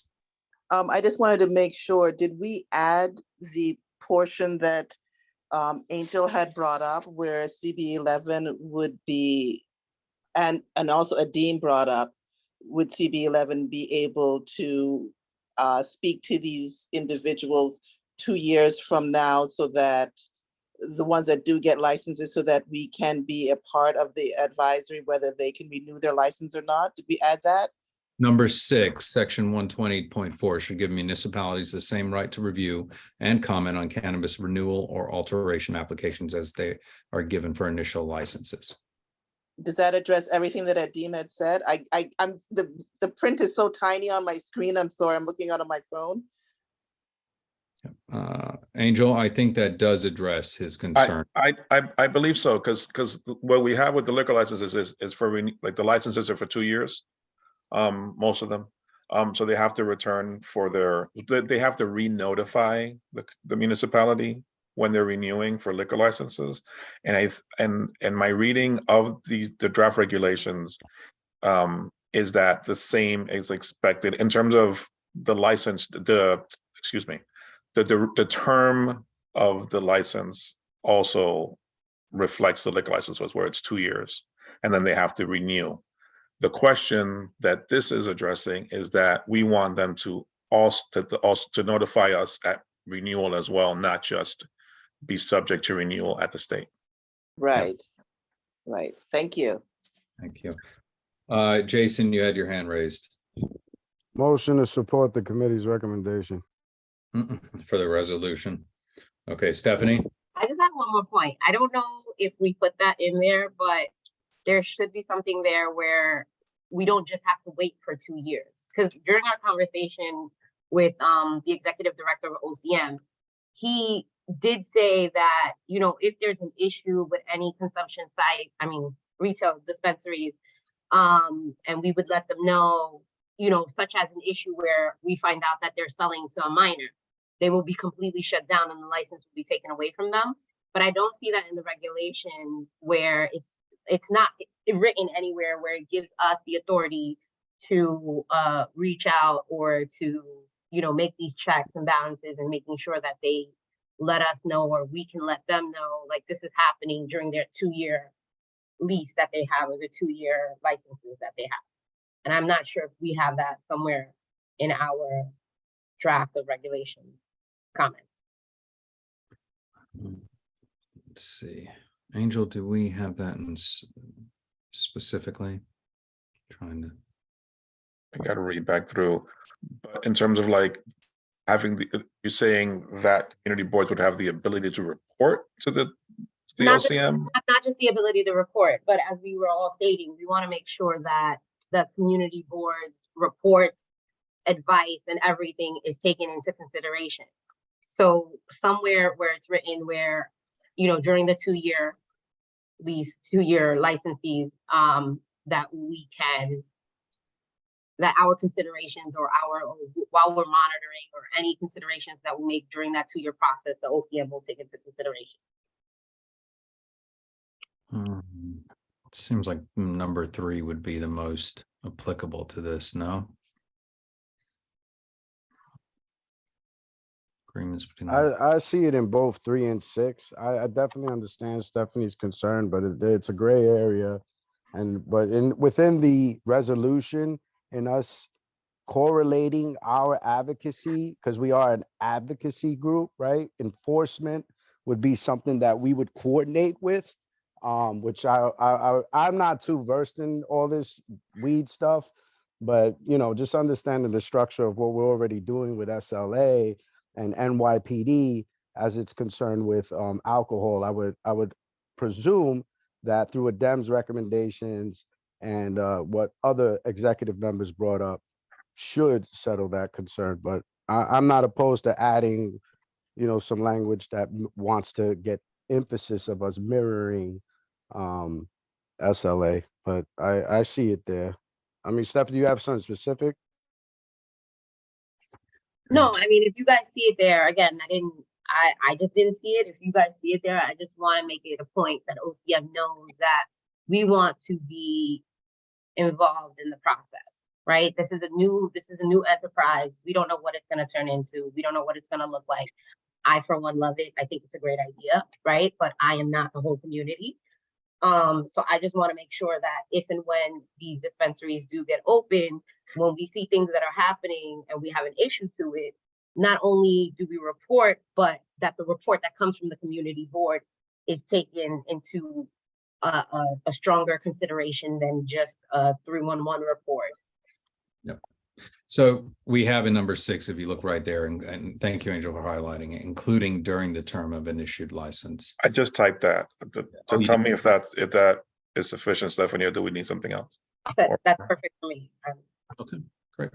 With that addition, do you accept that, Jason? Because you had made a motion. Do you want to include that? Correct? Well, there was never a second, so my motion stands as is with the modification.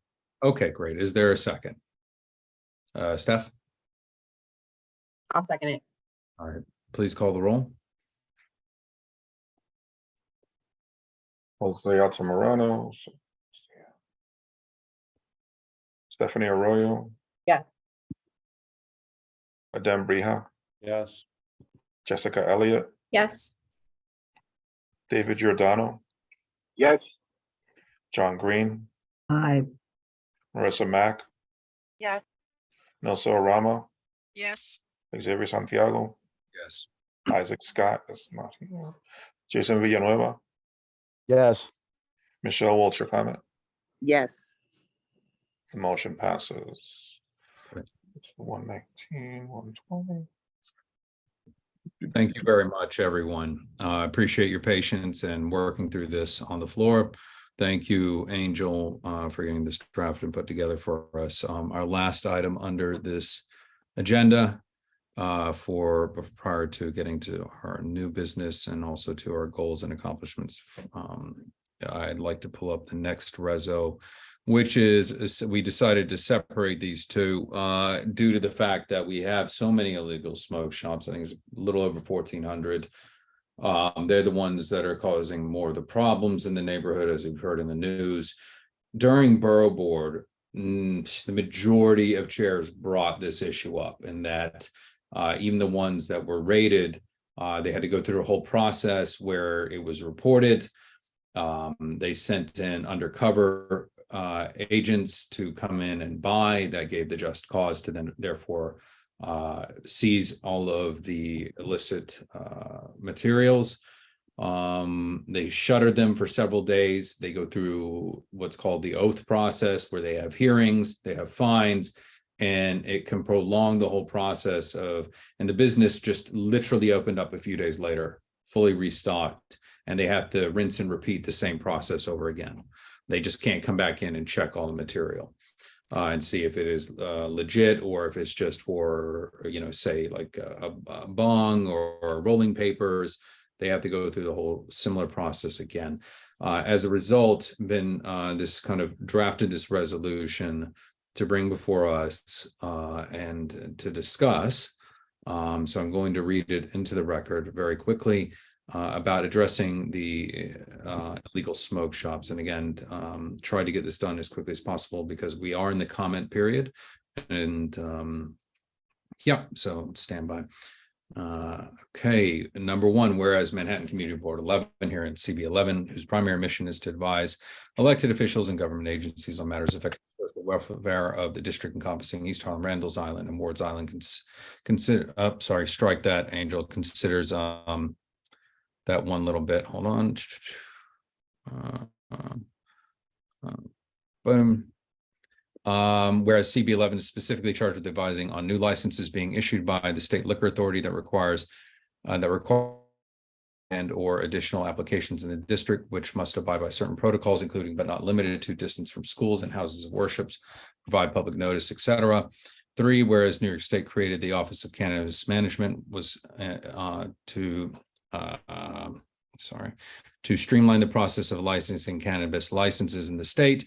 Whereas CB11 has been meeting with Uptown Cannabis Task Forces serving Northern Manhattan to further understand the positions of other community boards. 5, whereas East Harlem and the greater New York City metropolitan area has seen an exponential increase in unlicensed, quote, smoke shops, end quote. 6, whereas CB11 along with New York City has a proliferation of unlicensed, quote, smoke shops, end quote, in excess of 100 that have been distributing, vending to underage youth and illegally selling to the community. 7, whereas illegal selling of cannabis and cannabis products occurred in East Harlem, which caused direct harm to youth in the community. 8, whereas the public relies on community board oversight of licenses and permits in order to ensure safe operation of businesses within the community. 9, whereas CB11 prefers all of its businesses to successfully thrive throughout the district, and illegal shops would create a detrimental impact to the success of legally licensed businesses. 10, whereas any such legislation or action should not force businesses and community boards to navigate a complex bureaucratic process in order to review and remove said illegal smoke shops. Now, therefore be it resolved that CB11 calls on Governor Hochul and New York State Legislature via legislation to 1, create a greater enforcement mechanism for illegal cannabis business operations conducting business without a license. 2, create significant safeguards for youth. 3, revise the regulations for more significant penalties that go beyond the current oath process. 4, require landlords to maintain responsibilities for commercial tenants that do not abide by the laws and regulations.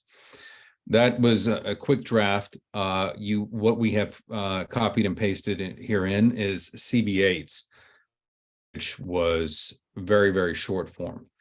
And it was passed. Angel, could you refresh my memory when it was passed? Was it last year, about 6 months ago or so? No, I think they did in December. December it was? Okay, thank you. There's so many different community boards that are different stages of this. So it kind of expands on our experience, given what we discovered toward the end of last year.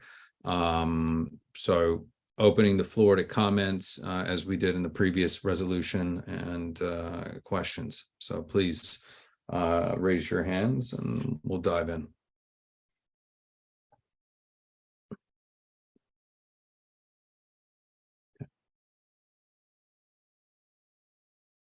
Michelle.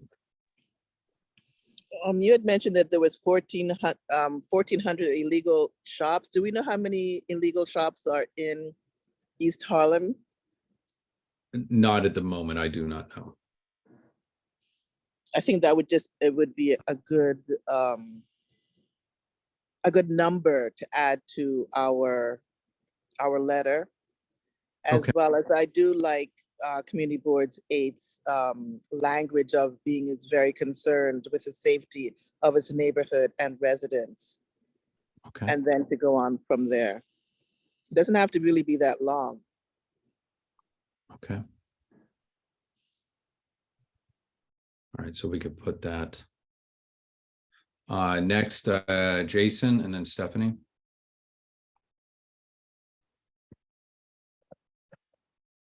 Jason? No. I'm sorry, I'm ready to make a motion. I'd rather overregulate, so whatever the other committee members want to keep adding to it, just keep doing your thing. Okay. All right, Steph. I'm just wondering, do we get this email to us or is it only in our like shared drive? No, it was emailed to you this afternoon. Gotcha. Yeah, Let me just- PDF.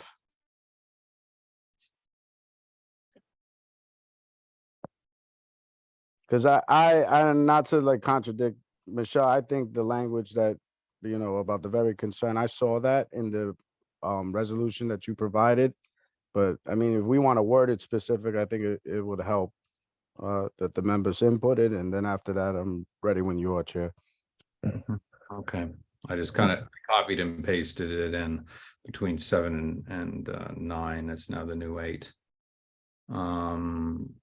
Jessica, you had your hand raised? Yeah, just gonna second if everyone's done with their comments. Okay, all right. Michelle? Is that an old hand? It's an hold hand. Okay.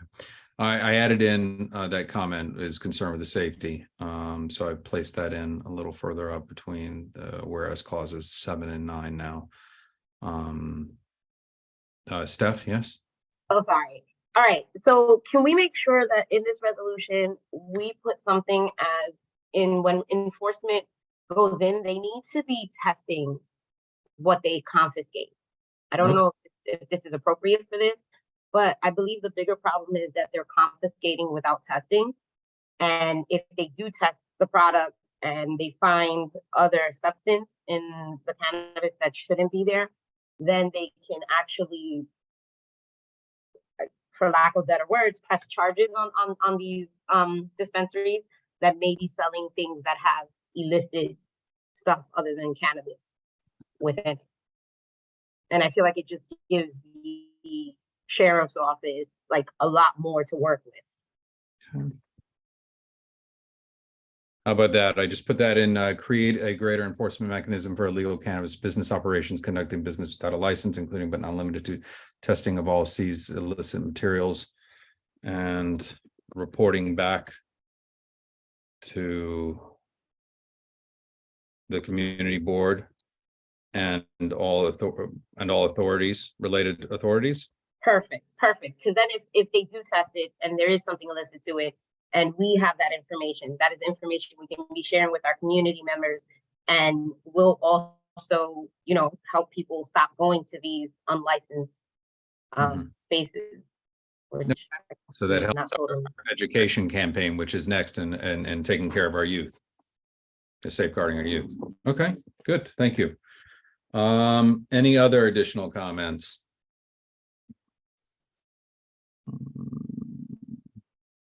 Okay, Ascendi.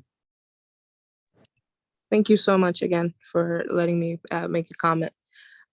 Would it be possible to, this is just a suggestion, to give, you know, right now we have, there's in New York City, we have 1,400 shops that are currently not licensed. Would it be possible that while the board is considering, or OCM is considering, how to make sure that we enforce and protect the community and make sure that children aren't getting access to these products, that we also give the businesses an opportunity to become licensed and to have a pathway to where, you know, they may be unaware of the current changes in law. They may not have the resources or the education needed in order to actually become licensed in the city. And this is not an excuse. This is simply a matter of fact. You know, and for us to ask for simply to give them an option to do the right thing, to go about the licensing options that the OCM is providing.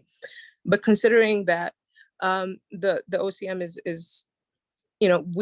is brand new, right? And there's a lot of information that a lot of people who are interested in the industry don't have access to. Would it be possible to give them the education and some of the resources? So while they are making an effort to be a legal cannabis business, to actually provide them some support, because right now they should be held responsible if any of their products are tainted or have any other substances that are detrimental to the health of the consumers. We also need to take into consideration that they may not have the access. And while it's not the right thing to do, let's give them the option to resolve and solve before we throw the book at them. Like, again, cannabis has been heavily criminalized, and our community has been impacted by its criminalization. Let's give an opportunity to individuals to actually come into the fold and not shut them down completely without any options. That's the end of my comment. Thank you. Thank you. Angel? Sandy, thank you so much for saying that. I don't know if you had the opportunity to either attend or view or read about the hearing that the council held yesterday with regards to the proliferation of unlicensed shops. But that very point that you just made in regards to an educational piece to existing shops that are operating outside of the law, that is, the sheriff's office did say that that's part of their and the PD said that that's part of their process. When they go to these places, when they raid these places, they do also clue them into like the information about how to operate and how to pursue a license for their establishment. So thank you for saying that. Thank you. Steph, you have one more comment? I am so sorry. I don't want to beat a dead horse. Yes, it is true that they did say that, but that's kind of like conflicting information, because the OCM did say, and they stressed this, if you opened up an unregulated dispensary, you will not get a license. So although the information may be provided to them, once they're already subjected to, you've been doing this without a license, you're already out of the ballgame. So just want to make sure you guys understand that. Okay, thank you. Can I make a comment? And I understand everybody's perspective. We do understand that we're talking about a mood altering substance, right? Because with all due respect, I get a lot of the understanding and concerns about the social justice aspect of it. And honestly, that's where we're at today. I think it's beautiful that they decriminalized marijuana for a lot of the points that were brought up today. And for people that have suffered within our communities, especially minorities within the district. But we are talking about stores that are currently selling marijuana unregulated.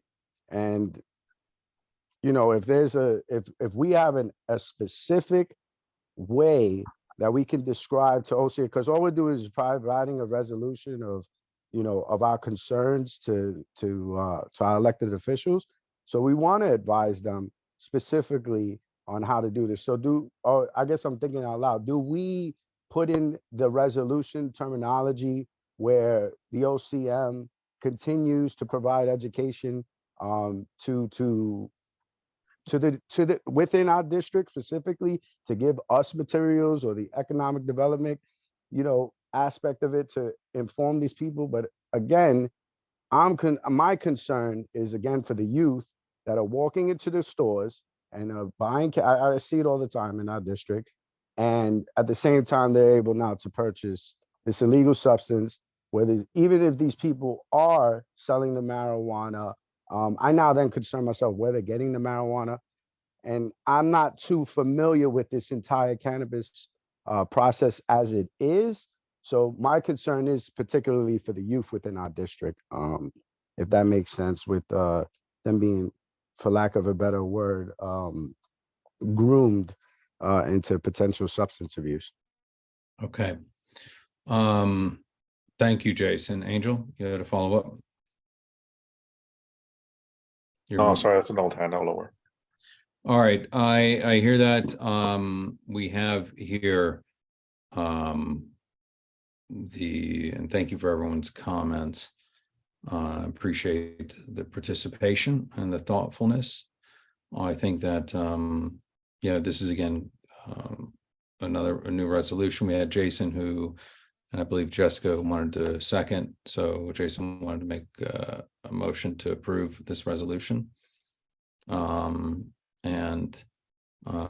Jessica, do you wish to continue with your second? Jason? Yes. Jason? Sorry, Chair, real quick, the clarity I'm looking for before we continue. Yep. As far as to the concern that was brought up from one of the other members about educating the people as is that already in the previous resolution as it stands with OCM and them notifying and doing all these hearings and, you know, we're finding out, are they putting up money for us to be able to reach out to people and let them know that they're operating illegally so that simultaneously when they do come in for enforcement, it's not like, oh, I didn't know, you know, that I was selling a mood altering substance illegally. I do not believe so. So we could, if we so desired, include it in the therefore be it resolved section here, if we wanted. If we want to give that opportunity, that is something that would have to be brought forward by one of the members of the committee.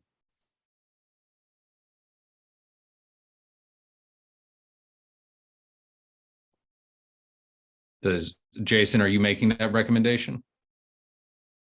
Because it sounded like a question. Yes. Okay, so let's find a place where we can put that in there. I imagine create a greater and design, including you're not related. So we'll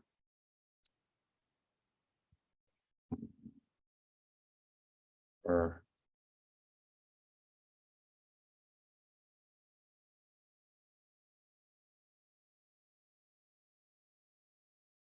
opportunity to what? To correct their business operations. Help me out here, team. I think some of the language Stephanie was hinting at about, you know, it's already understood that, and I get it. And particularly, I would be very concerned about those that are operating and just aren't educated or familiar with, you know, a lot of the stores are open, yeah, you know, we're very familiar with what we're concerned with. So I don't know if this resolution is the proper place for this space, and maybe it's something we could take on for. Yeah, I don't know. I don't know if this would be the proper resolution. I'm not necessarily seeing, because this is really just calling out on making sure that we're protecting the community. I do hear the comment we'll see prior to full board in X 1400. To Michelle's earlier comment about seeing how many current smoke shops we have. So we will find a place to add in, probably in whereas clause. So I will stick with the resolution. I'm sorry for wasting time. I got logic down pat. We'll stick with the resolution as is. And while we inquire from OCM and, you know, within, I guess, SBS about our district for the amount of smoke shops, and then I guess somebody's going to physically go check how many of them are selling weed. We can also ask OCM, get clarity on the specificity of that comment that Stephanie said that was made at the hearing, if that makes sense. I don't know if the other members don't have an issue with that. Okay, so we're going to leave it in its current form and circle back to it at a later date. Steph, you have your hand raised. So we're not voting on this resolution right now. We're going to wait till we get more information to add on to this resolution. Is that what I'm understanding? That's not quite, I think he was referring specifically to that one provision is my understanding. Is that correct, Jason? You're not leaning That's away? correct. Yeah. That's That- correct, because if that's a completely different subject matter, then we gotta rewrite write a resolute or a new resolution before full board as a committee. Okay, so you're just, the educational component is the portion that you're just not going to engage right now, but you want to still maintain your motion for the resolution as presented with, That is correct, Chair. okay. Okay, is there, I'm going to call for a second again, now that we have clarified. Jessica, Second. okay, please call the roll.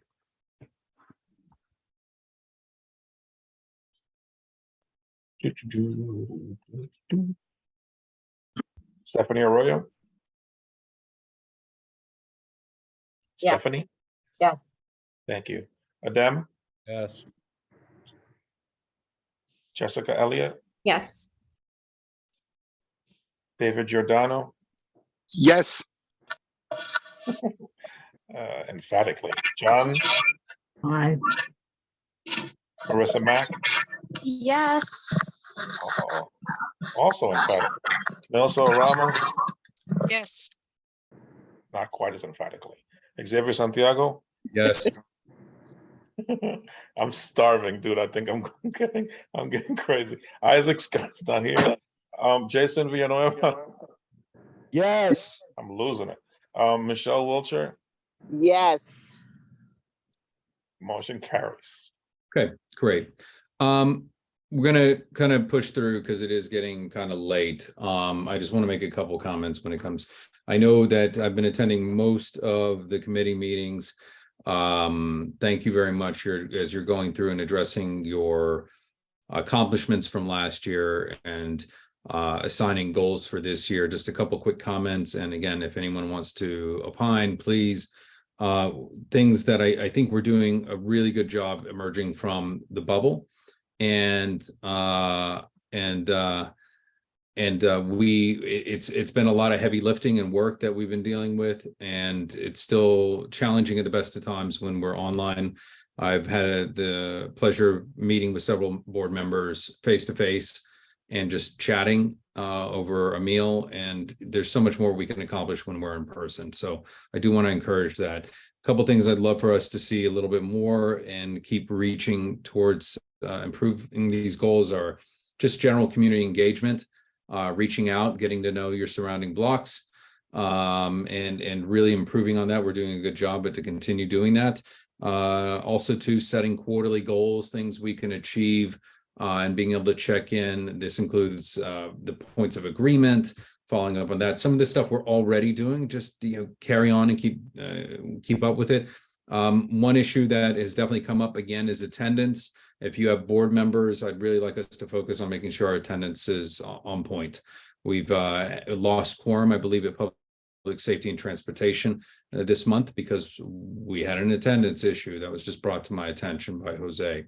So I think that's really important that, as leadership, if you are having those issues with attendance, please follow up with your committee members and check in on them. It could be a health issue. It could have been they missed an email. But although we say we're all adults, it's good for you to check in because could be something you're unaware of, right? We do have our applications coming up for renewals. It is on the Borough President's website. So it's a good opportunity to check in with your committee members. So that's some of the things I wanted to raise as we move forward. We will be striking out some additional goals to achieve here in 2023. And I look forward to seeing your ideas and what your committees are going to accomplish. So Marissa, you had a comment or question? Yes, I had a recommendation, and this is only if it's not going to be too much for the staff.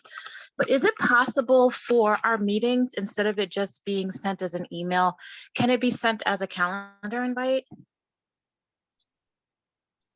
Angel?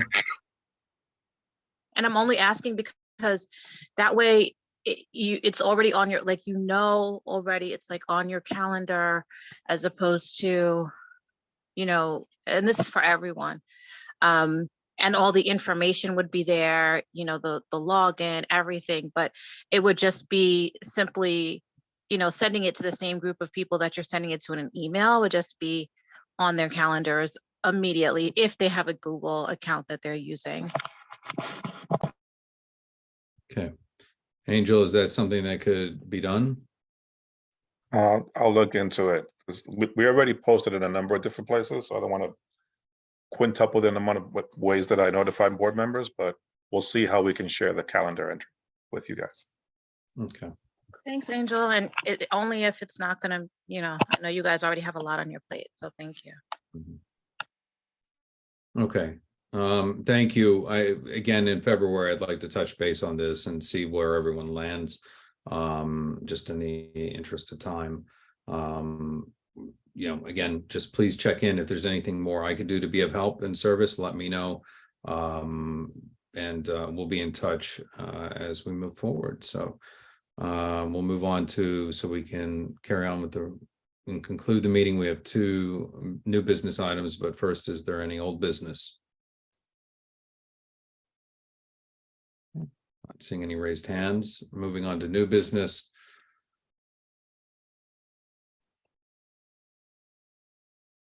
We have 2 liquor licenses that came up. Number 1 is Lechonera Tropical and Grill Corp renewal application for a wine and beer license number 1253723 for a restaurant located at 172 East 103rd Street and 3rd Avenue. And then 2, Cascalote Latin Bistro Inc. renewal application for a full liquor license number 1283481 for a restaurant located at 2126 2nd Avenue at 109th Street. Angel or Dem, if you could refresh my memory, these are brought before us because there was their 30-day period and it's just when it came in, or Dem? Yeah, so I can just tell you briefly, Lechonera Tropical and Grill Corp, they did not provide proof of the public hearing notice to let the community know that their application was up for renewal. So I believe the committee had extended a conditional motion to approve pending receipt of that notice that it was posted, and it has to be posted 7 days before a meeting, so it'd have to have been 7 days before executive. As of 3:50 p.m. today, Marlene emailed me telling me we did not receive that document from Lechonera Tropical and Grill Corp, which would mean they did not satisfy the condition to be approved by the committee. And then for number 2, Cascalate Latin Bistro, their renewal application, I believe they were missing documents, but as of 3:50 p.m. today, all their documents have been given to the board office. Okay.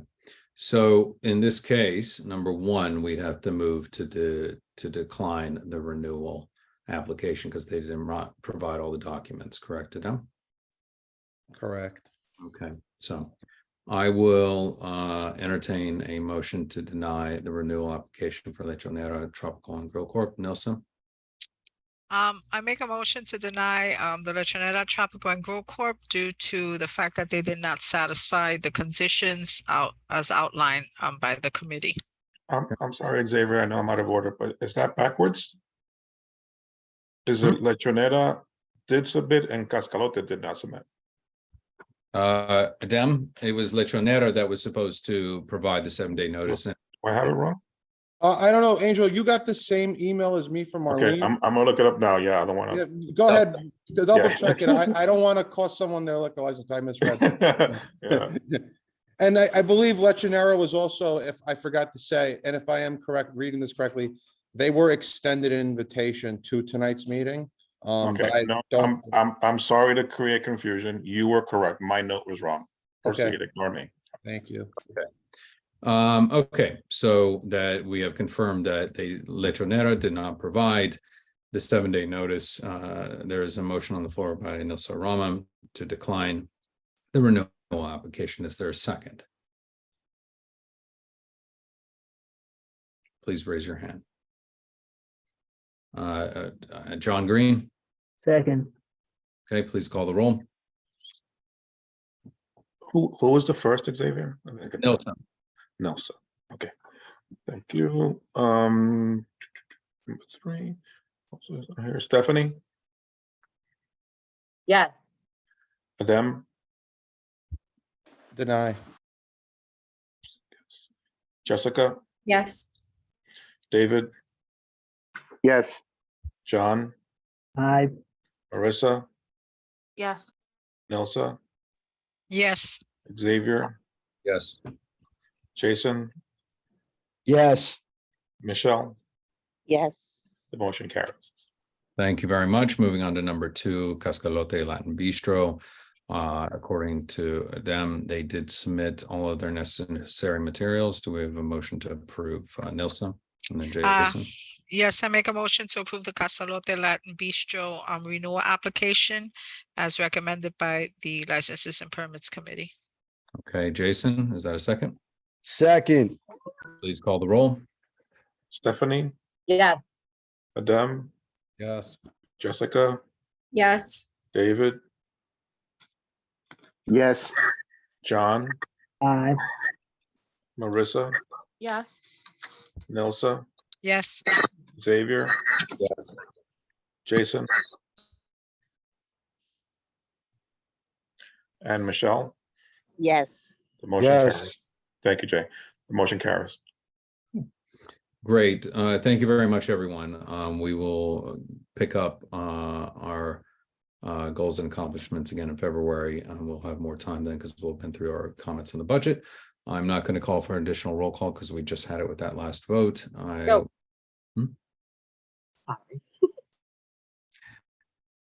If there, you okay there, staff? Sorry, I thought it was on mute. Sorry. Steph, don't turn this into a full board meeting now. Yeah, we will see everyone full board next Tuesday. We are still waiting on the EO, but we will most likely be virtual at this point because that's going to be the better way to conduct business. Nelson, is that an old hand? Yes, it's an old hand. Sorry. Good night.